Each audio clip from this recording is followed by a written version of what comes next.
ಮಾಜಿ ಮುಖ್ಯಮಂತ್ರಿ ಡಿ.ವಿ. ಸದಾನಂದ ಗೌಡರು ಯಶವಂತಪುರ ವಿಧಾನಸಭಾ ಕ್ಷೇತ್ರದ ಬಿಜೆಪಿ ಮಾಜಿ ಅಧ್ಯಕ್ಷರು ಹಾಗೂ ರಾಜ್ಯ ಒಕ್ಕಲಿಗ ಮತ್ತು ಕರ್ನಾಟಕ ರಾಜ್ಯ ಸಹಕಾರ ಪತ್ತಿನ ಸಂಘಗಳ ಮಹಾಮಂಡಳಿ ನಿಗಮದ ನಿರ್ದೇಶಕರೂ ಆದ ಶ್ರೀ ಸಿ.ಎಂ. ಮಾರೇಗೌಡರ ಹುಟ್ಟುಹಬ್ಬದ ಅಂಗವಾಗಿ ಆಯೋಜಿಸಲಾಗಿದ್ದ ಆರೋಗ್ಯ ತಪಾಸಣಾ ಶಿಬಿರವನ್ನು ಉದ್ಘಾಟಿಸಿದರು. ಈ ಸಂದರ್ಭದಲ್ಲಿ ಎಂಎಲ್ಸಿ ಜವರೇಗೌಡರು ಸೇರಿದಂತೆ ಹಲವು ಗಣ್ಯರು ಉಪಸ್ಥಿತರಿದ್ದರು. ಸದಾನಂದ ಗೌಡರು ತಮ್ಮ ಕಣ್ಣುಗಳನ್ನು ತಪಾಸಣೆ ಮಾಡಿಸಿಕೊಳ್ಳುವ ಮೂಲಕ ಶಿಬಿರಕ್ಕೆ ಚಾಲನೆ ನೀಡಿದರು. ಯಶವಂತಪುರ ಕ್ಷೇತ್ರದ ಸಮಾಜ ಸೇವಕ, ಜನರ ನಾಡಿಮಿಡಿತ ಅರಿತ, ಜನರಿಗೆ ಆಪ್ತರಾದ ಜನನಾಯಕ ಸಿ.ಎಂ. ಮಾರೇಗೌಡರು ಕೆಂಗೇರಿ ಉಪನಗರದಲ್ಲಿರುವ ರಾಘವೇಂದ್ರ ಭವನದಲ್ಲಿ ತಮ್ಮ ಹುಟ್ಟುಹಬ್ಬವನ್ನು ಸಮಾಜಮುಖಿ ಕಾರ್ಯಗಳ ಮೂಲಕ ಅರ್ಥಪೂರ್ಣವಾಗಿ ಆಚರಿಸಿಕೊಂಡರು. ಈ ಸಂದರ್ಭದಲ್ಲಿ ಸರ್ಕಾರಿ ಶಾಲಾ ಮಕ್ಕಳಿಗೆ ಡಿಕ್ಷನರಿಗಳನ್ನು ವಿತರಿಸಲಾಯಿತು. ಅಲ್ಲದೆ ಜನರಿಗಾಗಿ ಆರೋಗ್ಯ ತಪಾಸಣಾ ಶಿಬಿರವನ್ನು ಆಯೋಜಿಸಲಾಗಿತ್ತು. ಕಣ್ಣಿನ ತಪಾಸಣೆ ನಡೆಸಿ ಮಾಜಿ ಮುಖ್ಯಮಂತ್ರಿ ಸದಾನಂದ ಗೌಡರು ಕನ್ನಡಕಗಳನ್ನು ವಿತರಿಸಿದರು. ಹೃದಯಕ್ಕೆ ಸಂಬಂಧಿಸಿದ ತಪಾಸಣೆ, ಬಿಪಿ ಮತ್ತು ಡಯಾಬಿಟಿಸ್ ತಪಾಸಣೆ ಹಾಗೂ ಸ್ತ್ರೀಯರಿಗೆ ಸಂಬಂಧಪಟ್ಟ ತಪಾಸಣೆಗಳನ್ನು ಸಹ ನಡೆಸಲಾಯಿತು. ಸರ್, ಇವತ್ತು ಸಿಎಂ ಮಾರೇಗೌಡರು ಅವರ ಬರ್ತಡೇ ಭಾಗವಹಿಸಿದ್ದೀರಿ. ಪ್ರಾಯಶಃ ಒಂದು ಕಾಲದಲ್ಲಿ ನನ್ನ ಪಕ್ಷದ ಅಧ್ಯಕ್ಷರಾಗಿ ನಾವು ಕಳ್ಕೊಂಡಂತ ಕ್ಷೇತ್ರದಲ್ಲಿ ಅದ್ಭುತವಾದಂತ ಒಂದು ಸಂಘಟನೆಯನ್ನು ಮಾಡಿ ಬೆಳೆಸಿದಂತ ವ್ಯಕ್ತಿ ಸನ್ಮಾನ್ಯ ಮಾರೇಗೌಡರು. ಇವತ್ತು ನಮಗೆ ಅದಕ್ಕೆ ಇನ್ನೂ ಶಕ್ತಿ ತುಂಬಲಿಕ್ಕೆ ದೇವರೇಗೌಡರಂತವರು ನಮ್ಮೊಟ್ಟಿಗೆ ಇರುವಂತದ್ದು. ಮತ್ತು ಇವತ್ತು ಒಬ್ಬ ಒಳ್ಳೆಯ ಸಜ್ಜನ, ಸಮಾಜ ಸೇವಕ, ಜನಪ್ರತಿನಿಧಿ, ಇವತ್ತು ಒಕ್ಕಲಿಗ ಸಂಘದ ಖಜಾಂಚಿಯಾಗಿ ಒಳ್ಳೆ ಕೆಲಸ ಮಾಡಿದವರು. ಇವತ್ತು ತನ್ನ ಹುಟ್ಟುಹಬ್ಬವನ್ನ ತನ್ನ ಅಭಿಮಾನಿಗಳ ಪರವಾಗಿ ಇವತ್ತು ಆಚರಣೆ ಮಾಡ್ತಾ ಇರುವಂತ ತುಂಬಾ ಸಂತೋಷ ಇದೆ. ಮಾರೇಗೌಡರು ಕೇವಲ ಒಬ್ಬ ವ್ಯಕ್ತಿಯಾಗಿರ್ಲಿಲ್ಲ, ಅವರು ಈ ಭಾಗದ ಒಂದು ಶಕ್ತಿಯಾಗಿದ್ರು ಭಾರತೀಯ ಜನತಾ ಪಾರ್ಟಿಗೆ. ಇವತ್ತು ಮತ್ತೆ ಸಂಘಟನೆಯನ್ನು ಬೆಳೆಸುವಂತ ಎಲ್ಲ ಕೆಲಸ ಕಾರ್ಯಗಳನ್ನು ಮಾಡ್ತಾ ಇದ್ದಾರೆ. ಇವತ್ತಂತೂ ನಾವು ಎನ್ಡಿಎ ಸನ್ಮಾನ್ಯ ಜವರೇಗೌಡರ ಜೆಡಿಎಸ್ ನಮ್ಮ ಬಿಜೆಪಿ ಒಟ್ಟಿಗೆ ಸೇರಿ ಮತ್ತೆ ಯಶವಂತಪುರ ಅತ್ಯಂತ ಯಶಸ್ವಿಯಾದಂತ ಒಂದು ರಾಜಕಾರಣದ ಕ್ಷೇತ್ರ ಆಗಬೇಕು, ಅಭಿವೃದ್ಧಿಗೆ ಎಲ್ಲ ಪೂರಕ ವ್ಯವಸ್ಥೆಗಳಾಗಬೇಕು ಅಂತ ಹೇಳುವಂತ ನಿಶ್ಚಯಗಳನ್ನು ಮಾಡಿದ್ದೇವೆ.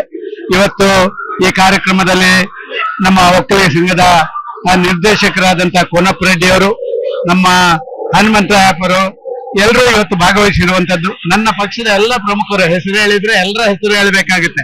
ಅಷ್ಟು ಜನ ಪ್ರಮುಖರು, ಜೆಡಿಎಸ್ ನ ಎಲ್ಲ ಪ್ರಮುಖರು ಇವತ್ತು ಸೇರಿರುವಂತ ಆಚರಣೆ ಮಾಡಿರುವಂತದ್ದು ಏನನ್ನಿಸ್ತದೆ ಅಂತ ಹೇಳಿದ್ರೆ, ಒಬ್ಬ ಪ್ರೀತಿ ವಿಶ್ವಾಸದಿಂದ ಕೆಲಸ ಮಾಡಿದ್ರೆ ಅವನಿಗೂ ಕೂಡ ಜನ ಪ್ರೀತಿ ಕೊಡ್ತಾರೆ ಅಂತ ಹೇಳೋದಕ್ಕೆ ಇವತ್ತಿನ ಈ ದೊಡ್ಡ ಸಮಾರಂಭವೇ ಸಾಕ್ಷಿ ಅಂತ ನಾನು ಭಾವಿಸ್ತಾ ಇದ್ದೇನೆ.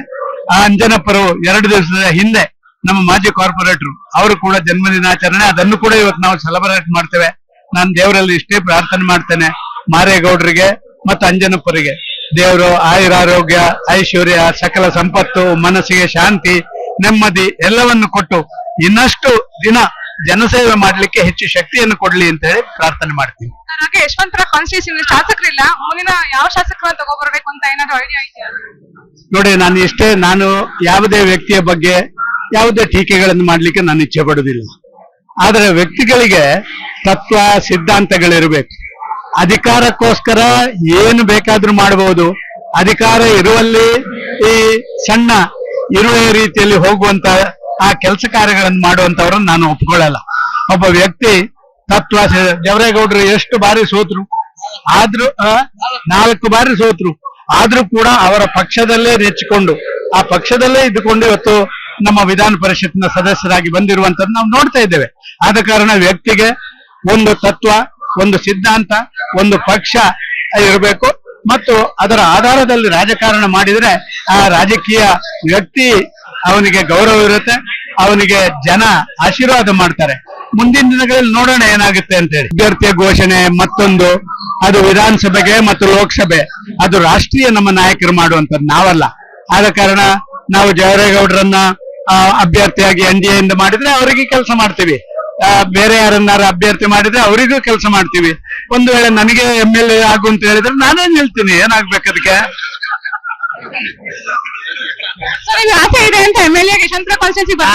ನಾನು ಯಾವುದೇ ಎಲೆಕ್ಟ್ರಲ್ ಪೊಲಿಟಿಕ್ಸ್ ಅಲ್ಲಿ ಕಂಟೆಸ್ಟ್ ಮಾಡೋದಿಲ್ಲ ಅಂತ ಹೇಳೋದಕ್ಕೆ ಬೇಕಾಗಿ ಕಳೆದ ಚುನಾವಣೆಯ 6 ತಿಂಗಳ ಹಿಂದೆ ನಾನು ರಾಜಕಾರಣದಲ್ಲಿ ಪಕ್ಷ ಮಾತ್ರ ಕೆಲಸ ಮಾಡ್ತೇನೆ, ಪಕ್ಷದ ಕೆಲಸ. ಆದ್ರೆ ಯಾವುದೇ ಚುನಾವಣೆಗೆ ನಾನು ಮುಂದಕ್ಕೆ ಸ್ಪರ್ಧೆ ಮಾಡುವುದಿಲ್ಲ ಅಂತ ಹೇಳುವಂತದನ್ನ ಹೇಳಿದ್ದೇನೆ. ಅದನ್ನು ಮುಂದೆ ಉಳಿಸ್ಕೊಳ್ತೀನಿ. ಆದ್ರೆ ನನಗೆ ದುಡ್ಡಿದಂತ ಸಾವಿರಾರು ಪಕ್ಷದ ಕಾರ್ಯಕರ್ತರಿಗೆ ಅವರ ಕೆಲಸ ಮಾಡುವಂತ ನನ್ನ ಜವಾಬ್ದಾರಿ. It is my turn to serve to the party workers. ಆ ಕೆಲಸ ಕಾರ್ಯಗಳನ್ನು ಮಾಡಬೇಕು ಅಂತ ನಿಶ್ಚಯಗಳನ್ನು ಮಾಡಿಕೊಂಡು ಇವತ್ತು ಮಾಡ್ತಾ ಇದ್ದೇನೆ. ಪಕ್ಷದ ಎಲ್ಲಾ ಚಟುವಟಿಕೆಗಳಲ್ಲಿ ನಾವು ಚೆನ್ನಾಗಿ ಕೆಲಸ ಮಾಡ್ತೀವಿ. ನಮಗೆ ಕೂಡ ಎಲ್ಲ ಅವಕಾಶಗಳನ್ನ ಪಕ್ಷ ಕೊಡ್ತಾ ಇದೆ. ಮಾರೇಗೌಡರು ಅಂಜನಪ್ಪ ಅವ್ರ ಇಬ್ಬರಿಗೂ ಬರ್ತಡೇ ಒಟ್ಟಾಗಿ ಮಾಡ್ತಾ ಇದೀವಿ.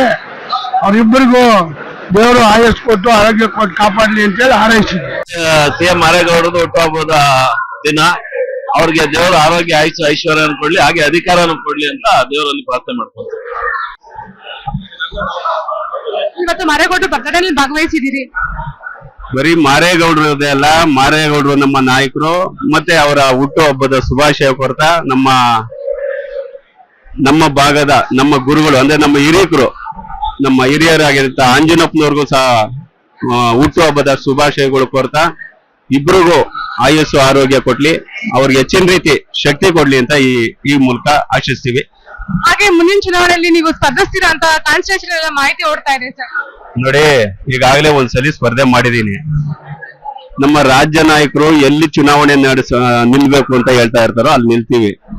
ಆದ್ರೆ ಏನ್ ಮಾಡ್ತೀರಾ, ಕೆಲವರು ಅಡ್ಡ ಬರ್ತದೆ, ಕೆಲವು ಸಂದರ್ಭ ಆಗಿದೆ. ಚುನಾವಣೆ ನಿಲ್ಲಂತ ಸಂದರ್ಭ ಇದಲ್ಲ, ಅದ್ರ ಬಗ್ಗೆ ಮಾತಾಡಂತ ಸಂದರ್ಭ ಇದಲ್ಲ. ನಮ್ಮೆಲ್ಲಾ ನಾಯಕರುಗಳು ಒಟ್ಟಾಗಿ ನಿಲ್ಲಿಸ್ತೀವಿ. ಈ ಬಾರಿ ಈ ಯಶವಂತಪುರ ಕ್ಷೇತ್ರದಲ್ಲಿ ಬಿಜೆಪಿ ಅಭ್ಯರ್ಥಿನ ಗೆಲ್ಸ್ಕೊಂಬರಕ್ ನಾವು ಪ್ರಯತ್ನ ಮಾಡ್ತೀವಿ. ಸರ್, ಇವತ್ತು ಮಾರೇಗೌಡರು ಹುಟ್ಟುಹಬ್ಬ ಹಾಗೆ ನಿಮ್ದು ಹುಟ್ಟುಹಬ್ಬ ಆಚರಣೆ ಮಾಡ್ತಾ ಇದ್ದಾರೆ. ಅಭಿಮಾನ ಬಳಗ ಹೇಗೆ ಅನಿಸ್ತಾ ಇದೆ ಅಂತ?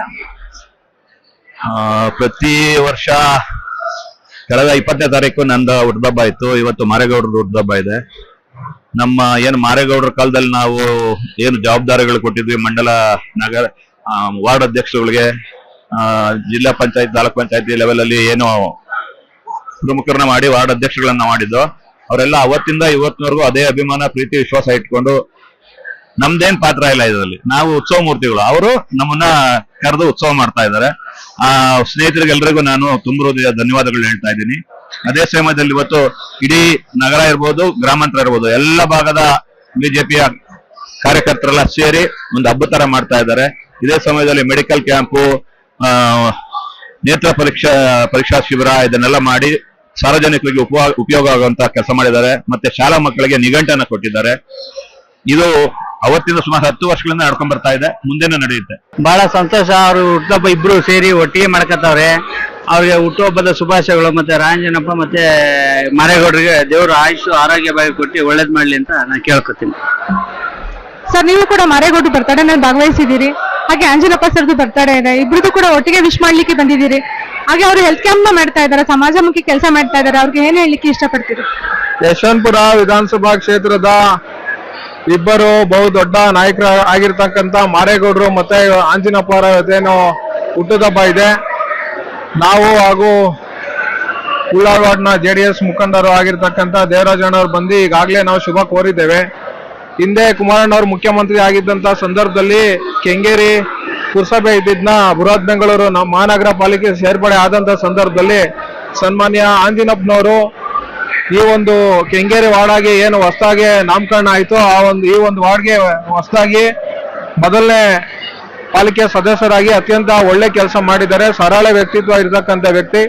ಹಾಗೆ ಮಾರೇಗೌಡರು ಕೂಡ ಇವತ್ತು ಹೆಲ್ತ್ ಕ್ಯಾಂಪ್ ಮತ್ತೆ ಐ ಟೆಸ್ಟ್ ಏನ್ ಮಾಡಿಸ್ತಾ ಇದ್ದಾರೆ, ಅವರು ಕೂಡ ಸರಳ ವ್ಯಕ್ತಿತ್ವ. ನಮ್ಮ ಒಕ್ಕಲಿಗರ ಸಂಘದ ಪದಾಧಿಕಾರಿಗಳಾಗಿದ್ದಾರೆ. ನಮ್ಮ ಯಾವುದೇ ಗೊತ್ತಿರ್ತಕ್ಕಂಥವ್ರು ಚಿಕಿತ್ಸೆಗೆ ಒಳಪಟ್ಟಾಗ ಕಿಮ್ಸ್ ನಲ್ಲಿ ನಮ್ಮ ಮಾರೇಗೌಡರು ನಾನು ಯಾವುದೇ ದೂರವಾಣಿ ಕರೆ ಮಾಡಿ ತಿಳಿಸಿದಾಗ ಅವರು ಕೂಡ ವಿಶೇಷವಾಗಿ ಆ ಒಂದು ಚಿಕಿತ್ಸಾ ವೆಚ್ಚ ಕಡಿಮೆ ಮಾಡಿಸಿದ್ರಲ್ಲಿ ಇರ್ಬೋದು, ಮತ್ತೆ ಚಿಕಿತ್ಸೆ ಒಂದು ಚೆನ್ನಾಗಿ ನೀಡೋದ್ರಲ್ಲಿ ಇರ್ಬೋದು, ಅದನ್ನ ಅವರು ಒಳ್ಳೆ ಕೆಲಸ ಮಾಡ್ತಾ ಇದ್ದಾರೆ. ಇಬ್ರಿಗೂ ಭಗವಂತ ಹೆಚ್ಚಿನ ಆರೋಗ್ಯ ಐಶ್ವರ್ಯ ಕೊಡ್ಲಿ ಅಂತ ಕೇಳ್ಕೊಂತಾರೆ. ಸಂಪರ್ಕ ಟಿವಿ ಕಡೆಯಿಂದ ಹುಟ್ಟುಹಬ್ಬದ ಹಾರ್ದಿಕ ಶುಭಾಶಯಗಳು ಸರ್. ಥ್ಯಾಂಕ್ ಯು ಅಮ್ಮ. ಸರ್, ಹಾಗೆ ಎಷ್ಟೊಂದು ಅಭಿಮಾನಿಗಳ ಬಳಗದಿಂದ ಹುಟ್ಟುಹಬ್ಬ ಆಚರಣೆ ಮಾಡ್ಕೊತಾ ಇದ್ದೀರಾ ಪ್ರತಿ ವರ್ಷದಂತೆ. ಈ ವರ್ಷ ವಿಶೇಷವಾಗಿ ಆರೋಗ್ಯ ತಪಾಸಣೆ ಇಟ್ಕೊಂಡಿದ್ದೀರಿ. ಮೊಟ್ಟ ಮೊದಲಿಗೆ ನೀವು ಹೊಸದಾಗಿ ಪ್ರಾರಂಭ ಮಾಡಿರುವಂಥ ಸಂಪರ್ಕ ಟಿವಿ ಯೂಟ್ಯೂಬ್ ಚಾನಲ್ಗೆ ಒಳ್ಳೆಯದಾಗಲಿ. ನೀವು ನಮ್ಮ ಪಕ್ಷದ ಕಾರ್ಯಕರ್ತರಾಗಿ ಜೊತೆಯಲ್ಲಿ ಸಮಾಜಕ್ಕೆ ಒಂದಷ್ಟು ವಿಚಾರಗಳನ್ನು ಕೋರೆಗಳನ್ನು ತಿಳಿಸ್ಬೇಕು ಅನ್ನುವಂಥ ದೃಷ್ಟಿಯಿಂದ ನೀವು ನಿಮ್ಮ ಸ್ನೇಹಿತರೊಟ್ಟಿಗೆ ಪ್ರಾರಂಭ ಮಾಡಿರ್ತಕ್ಕಂಥ ಸಂಪರ್ಕ ಟಿವಿ ಒಳ್ಳೆ ಯಶಸ್ಸನ್ನ ಗಳಿಸ್ಲಿ ಅಂತ ಹೇಳಿ ಆ ಚಾಮುಂಡೇಶ್ವರಿ ತಾಯಿಯಲ್ಲಿ ನಾನು ಬೇಡ್ಕೊಳ್ತಾ ನಿಮಗೆ ಶುಭಾಶಯಗಳನ್ನ ಕೋರ್ತಾ ಇದ್ದೇನೆ. ಚಾನಲ್ಗೆ ಒಳ್ಳೇದಾಗ್ಲಿ. ನಾವು ಪ್ರತಿ ವರ್ಷ, ಇದು ಮೊದಲನೇ ವರ್ಷ ಅಲ್ಲ, ನನ್ನ ಹುಟ್ಟುಹಬ್ಬ ಅನ್ನುವಂಥದ್ದು ಒಂದು ಸಾಂಕೇತಿಕ. ಹುಟ್ಟುಹಬ್ಬದ ಸಂದರ್ಭದಲ್ಲಿ ನಮ್ಮ ಯಶವಂತಪುರ ವಿಧಾನಸಭಾ ಕ್ಷೇತ್ರ ವ್ಯಾಪ್ತಿನಲ್ಲಿ ಸಮಾಜಮುಖಿಯಾದಂಥ ಕೆಲಸ ಕಾರ್ಯಗಳನ್ನ ನಿರಂತರವಾಗಿ ನಾವು ಮಾಡ್ಕೊಳ್ತಾ ಬರ್ತಾ ಇದ್ದೀವಿ. ಆರೋಗ್ಯ ತಪಾಸಣಾ ಶಿಬಿರಗಳಿರ್ಬೋದು, ಶಾಲಾ ಮಕ್ಕಳಿಗೆ ಪುಸ್ತಕಗಳನ್ನ ಬುಕ್ಗಳನ್ನ ಮತ್ತೆ ಹಾಗೆ ಬ್ಯಾಗ್ಗಳನ್ನ ವಿತರಣೆ ಮಾಡೋದಂಥದ್ದಿರ್ಬೋದು, ಮತ್ತೆ ಶೈಕ್ಷಣಿಕವಾಗಿ ಫೀಸ್ ಕಟ್ಟಲಿಕ್ಕೆ ಕಷ್ಟ ಆಗುವಂತ ಕೆಲವು ಮಕ್ಕಳಿಗೆ ಫೀಸನ್ನು ಕೂಡ ಕಟ್ಟುವಂತ ಕೆಲಸಗಳನ್ನ 16 ವರ್ಷಗಳಿಂದ ನಾವು ನಿರಂತರವಾಗಿ ಮಾಡ್ಕೊಳ್ತಾ ಬರ್ತಾ ಇದೀವಿ. ಈ ವರ್ಷ ಏನಂತ ಹೇಳಿದ್ರೆ ವಿಶೇಷತೆ, ಈ ಕಣ್ಣಿನ ತಪಾಸಣೆ ಮತ್ತೆ ಶಸ್ತ್ರಚಿಕಿತ್ಸೆಯನ್ನು ಅವಶ್ಯಕತೆ ಇರ್ತಕ್ಕಂಥವ್ರಿಗೆ ಶಸ್ತ್ರಚಿಕಿತ್ಸೆಯನ್ನ ಮಾಡಿಸುವಂಥದ್ದು ನಿರಂತರವಾಗಿ ಮಾಡ್ಕೊಳ್ತಾ ಬರ್ತಾ ಇದ್ವಿ. ಈ ವರ್ಷ ಹೃದಯ ಸಂಬಂಧಿ ಕಾಯಿಲೆಗಳು ಹೆಚ್ಚು ಕೇಳ್ಪಡ್ತಾ ಇರೋದ್ರಿಂದ ಅದಕ್ಕೆ ಸಂಬಂಧಪಟ್ಟಂತ ಆರೋಗ್ಯ ತಪಾಸಣೆಯನ್ನು ಕೂಡ ಮಾಡಬೇಕು ಅಂತ ಹೇಳಿ ಅದನ್ನು ಕೂಡ ಮಾಡಿಸ್ತಾ ಇದೀವಿ. ECG, ಎಕೋ ಅವೆಲ್ಲ ಒಂದು ತಪಾಸಣೆಗಳನ್ನ ಮಾಡಿಸಿ ಅವಶ್ಯಕತೆ ಇರುವಂತವ್ರಿಗೆ ಟ್ರೀಟ್ಮೆಂಟ್ ಕೊಡಿಸುವಂತ ಕೆಲಸವನ್ನು ಕೂಡ ಮಾಡ್ತೀವಿ. ಹಾಗೆ ನಾನು 2012ನೇ ಇಸ್ವಿನಲ್ಲಿ ಯಶವಂತಪುರ ವಿಧಾನಸಭಾ ಕ್ಷೇತ್ರದ ವ್ಯಾಪ್ತಿನಲ್ಲಿ ಹೈಸ್ಕೂಲ್ ಮಕ್ಕಳಿಗೆ, ಪ್ರೌಢಶಾಲಾ ಮಕ್ಕಳಿಗೆ ಸುಮಾರು 10,000 ಡಿಕ್ಷನರಿಗಳನ್ನ ವಿತರಣೆ ಮಾಡಿದ್ದೆ. ಕನ್ನಡ ಇಂಗ್ಲಿಷ್ ನಿಘಂಟುಗಳನ್ನ ವಿತರಣೆ ಮಾಡಿದ್ದೆ. ಅದು ಈ ವರ್ಷ ನಾನು ಸಾಂಕೇತಿಕವಾಗಿ ಒಂದು 300 ಮಕ್ಕಳಿಗೆ ಈಗ ಡಿಕ್ಷನರಿಗಳನ್ನ ಕೊಟ್ಟಿದ್ದೇನೆ. ಕನ್ನಡ ಮಾಧ್ಯಮ ಮಕ್ಕಳಿಗೆ ಇಂಗ್ಲಿಷನ್ನ ಸುಲಲಿತವಾಗಿ ಕಲೀಲಿಕ್ಕೆ ಉಪಯೋಗ ಆಗ್ತಕ್ಕಂಥ ಒಂದು ಡಿಕ್ಷನರಿಯನ್ನ ಕೊಡಬೇಕು ಅನ್ನುವಂಥದ್ದು ಮುಂದಿನ ದಿನಗಳಲ್ಲಿ ನಮ್ಮ ಕ್ಷೇತ್ರ ವ್ಯಾಪ್ತಿಯಲ್ಲಿರ್ತಕ್ಕಂಥ ಎಲ್ಲ ಕನ್ನಡ ಮಾಧ್ಯಮ ಶಾಲೆಯ ಪ್ರೌಢಶಾಲೆಯ ಮಕ್ಕಳಿಗೆ ನಿಘಂಟುಗಳನ್ನ ಕೊಡುವಂತ ಕಾರ್ಯಕ್ರಮವನ್ನು ಕೂಡ ನಾನು ಮಾಡ್ತೀನಿ. ಇದು ಸಮಾಜಕ್ಕೆ ನಮ್ಮ ಕೈಲಾದಂತ ಒಂದಷ್ಟು ಸೇವೆಯನ್ನ ಮಾಡಬೇಕು ಅನ್ನುವಂಥದ್ದು ನಿರಂತರವಾಗಿ ಮಾಡ್ಕೊಂಡು ಬರ್ತಾ ಇದ್ದೀವಿ. ಮುಂದಿನ ಚುನಾವಣೆಯಲ್ಲಿ ನೀವೇನಾದ್ರು ಸ್ಪರ್ಧೆ ಮಾಡ್ತೀರಾ ಅಂತ? ನಮ್ಮದು ಭಾರತೀಯ ಜನತಾ ಪಾರ್ಟಿ ಶಿಸ್ತಿನ ಪಕ್ಷ. ಪಕ್ಷದ ಹಿರಿಯರು ಯಾವ ರೀತಿಯಾದಂತ ಒಂದು ಆದೇಶವನ್ನ ಕೊಡ್ತಾರೆ ಅದನ್ನ ಪಾಲನೆ ಮಾಡ್ತಕ್ಕಂಥದ್ದು ಕಾರ್ಯಕರ್ತರ ಜವಾಬ್ದಾರಿ. ಚುನಾವಣೆ ಅನ್ನುವಂಥದ್ದು ಇನ್ನೂ ದೂರ ಇದೆ. ಪಕ್ಷ ಯಾವುದೇ ರೀತಿಯಾದಂತ ಜವಾಬ್ದಾರಿಯನ್ನ ಕೊಟ್ಟರು ಕೂಡ ಅದನ್ನ ನಿರ್ವಹಿಸಲಿಕ್ಕೆ ನಾನು ಸಿದ್ಧನಾಗಿದ್ದೇನೆ. ನಮ್ಮೆಲ್ಲ ಹಿತೈಷಿಗಳು, ಸ್ನೇಹಿತರು ಎಲ್ಲರನ್ನು ಒಟ್ಟಿಗೆ ತಗೊಳ್ತಾ ಯಾವುದೇ ಜವಾಬ್ದಾರಿಯನ್ನು ಕೊಟ್ಟರು ನಿರ್ವಹಿಸುವಂಥದ್ದು. ಮತ್ತೆ ಚುನಾವಣೆಗೆ ನಿಲ್ಲಿ ಅಂತ ಹೇಳಿದ್ರು ಕೂಡ ಅದು ಪಕ್ಷದ ಆದೇಶವನ್ನ ಪಾಲನೆ ಮಾಡ್ತೀನಿ. ಬೇಡ ಬೇರೆಯವ್ರು ನಿಲ್ತಾರೆ, ಅವ್ರಿಗೆ ಕಾರ್ಯಕರ್ತನಾಗಿ ಕೆಲಸ ಮಾಡು ಅಂತ ಹೇಳಿದ್ರು ಅದಕ್ಕೂ ಕೂಡ ನಾನು ತಯಾರಾಗಿದ್ದೀನಿ. ಇದು ನಮ್ಮ ಪಕ್ಷ ಏನ್ ನಿರ್ದೇಶನ ಕೊಡುತ್ತೆ ಅದನ್ನ ಪಾಲನೆ ಮಾಡ್ತೀನಿ. ಶಿಸ್ತಿನ ಪಕ್ಷ ಅಂತ ಹೇಳಿದ್ರಿ, ನಿಮ್ಮನ್ನ ಉಚ್ಚಾಟನೆ ಮಾಡಿದ್ರಿ, ಯಾಕಂದ್ರೆ ನೀವು ಒಳ್ಳೆ ಕಾರ್ಯಕರ್ತರಾಗಿ ಸಂಘಟನೆ ಮಾಡಿದ್ರಿ, ಅಧ್ಯಕ್ಷ ಆಗಿದ್ರಿ. ಯಾಕೆ ನಿಮ್ಮನ್ನ ಉಚ್ಚಾಟನೆ ಮಾಡಿದ್ರು ಅಂತ? ಕೆಲವು ಕಾಲ ಒಂದಷ್ಟು ಕೆಟ್ಟ ಕಾಲ, ಒಳ್ಳೆ ಕಾಲ ಅನ್ನುವಂಥದ್ದು ಬರ್ತಾ ಇರುತ್ತೆ. ಅಂತ ಒಂದು ಸಂದರ್ಭ ನಿರ್ಮಾಣ ಆಗಿತ್ತು ಬೇರೆ ಬೇರೆ ಕಾರಣಗಳಿಗೋಸ್ಕರ. ಪಕ್ಷದ ಹಿತದೃಷ್ಟಿಯಿಂದ ಪಕ್ಷದ ವರಿಷ್ಠರು ಅವತ್ತೇನೋ ತೀರ್ಮಾನ ತಗೊಂಡಿದ್ರು, ಆ ತೀರ್ಮಾನಕ್ಕೆ ನಾವು ಬದ್ಧರಾಗಿದ್ವಿ. ಅದಾದ ನಂತರ ಪಕ್ಷ ಆ ಒಂದು ತೀರ್ಮಾನವನ್ನ ಬದಲಾಯಿಸಿ ನನ್ನನ್ನು ಮತ್ತೆ ಪಕ್ಷಕ್ಕೆ ತೆಗೆದುಕೊಂಡು ನನ್ನನ್ನ ಮುಂದುವರಿಲಿಕ್ಕೆ ಅವಕಾಶ ಮಾಡಿಕೊಟ್ಟಿದೆ. ಇದು ಪಕ್ಷದ ತೀರ್ಮಾನ, ಅದಕ್ಕೆ ನಾನು ಬದ್ಧನಾಗಿದ್ದೇನೆ.